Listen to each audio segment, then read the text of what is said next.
Ош шаарынын Көк үй көчөсү катта конопсуз иштери башталган. Бул учурда бизде Кеңеш айылынан баштап Битирешкен айылына чейин жол толук жабылып, битум сейилип, асфальттын биринчи слой төшөө иштери башталды.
Ош шаарынын Көк үй көчөсү катта конопсуз иштери башталган.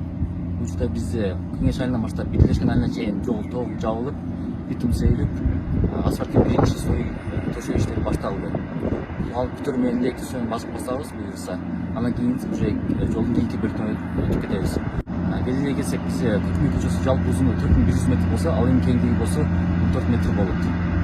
Бизде жол чыгыш тарабында 2 катар болсо, ал эми батыш тарабында 2 катар жол болот.